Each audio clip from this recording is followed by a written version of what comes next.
U.S. Secretary of State Mike Pompeo met in Washington on Friday with his South Korean counterpart Kang Kyung-wha to help prepare for the landmark June 12 summit between U.S. President Donald Trump and North Korean Supreme Leader Kim Jong-un. With positive mood music now surrounding the Trump-Kim session, and the U.S. President's earlier May 22 summit with South Korean President Moon Jae-in, the Korean Peninsula offers the potential to become the U.S. President's first big foreign policy win. Any final, comprehensive deal between Washington and Pyongyang is possibly years away. Yet, it is already clear that it would be a remarkable achievement if Trump were to help preside over denuclearization of the Korean continent, help seal a peace treaty between North and South to supplement the armistice ending the 1950-53 Korea War, and in the process de-escalate tensions in the world's last Cold War-era frontier. Should Kim ultimately decide to abandon North Korea's nuclear program in exchange for economic aid and security guarantees, the reason why this would, potentially, be so central to Trump's eventual foreign policy legacy is that almost a year and a half into office, the president's international actions have been much more defined by the dismantling of policies of previous presidents, especially Barack Obama, rather than building something new. He has, for instance, this week withdrew U.S. participation from the nuclear agreement between Iran and the United States, China, Russia, the United Kingdom, France and Germany.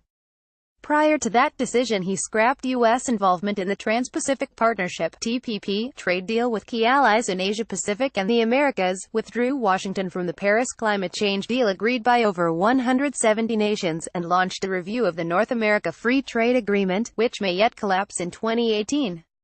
The first three of these initiatives, Iran, TPP and Paris, were Obama-era signature policies, and Trump has also partially rolled back other key measures from the previous administration, including the Cuba liberalization policy.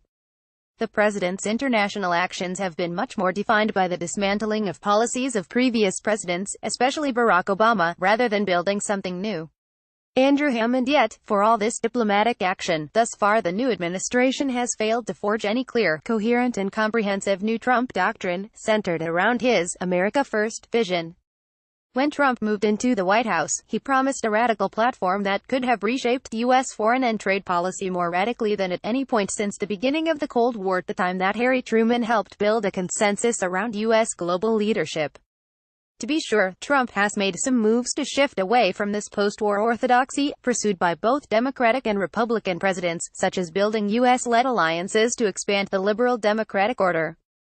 But in practice, much of the last year and a half has also been characterized by policy incoherence and U-turns on issues such as military action in Syria, a departure from Trump's 2016 campaign rhetoric, and whether key international alliances like NATO are obsolete, or not obsolete. These flip-flops reflect not just the ad hoc nature of the new president's style of governing, and his contrarian character, but also the divisions within his team on key foreign policy issues. Take the example of the Paris climate deal, the Iran nuclear agreement and TPP, where then Secretary of State Rex Tillerson was just one of the senior members of his team urging Trump to remain in the accords rather than leaving them. Yet, as the president enters mid-2018, he now appears to have in place a foreign policy personnel much more aligned to his political instincts. Former CIA Director Pompeo has replaced Tillerson as Secretary of State, and the conservative hawk John Bolton has taken over as National Security Advisor from the more pragmatic General H.R. This changing of the guard could be very important to Trump, almost 18 months into office, in the context of the fact that his political window of opportunity to put an enduring stamp on U.S. foreign policy may soon narrow rapidly, unless he wins a second term in 2020. With this in mind, he and his new team will now seek to double down on other foreign policy priorities.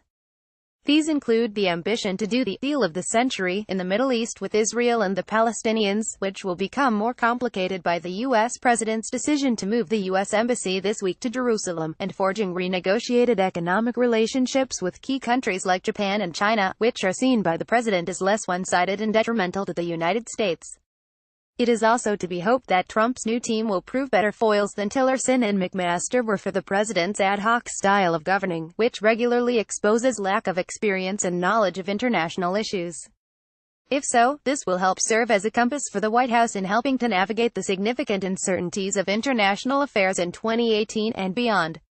Taken overall, the historic potential opportunity offered by the Korea negotiations could become a central part of Trump's foreign policy legacy. However, in this high-stakes gamble for glory, the president could yet emulate many others who have failed to bring a sustained, peaceful diplomatic outcome to one of the key international challenges facing the United States. Andrew Hammond is an associate at Al-Ahsa Ideas at the London School of Economics.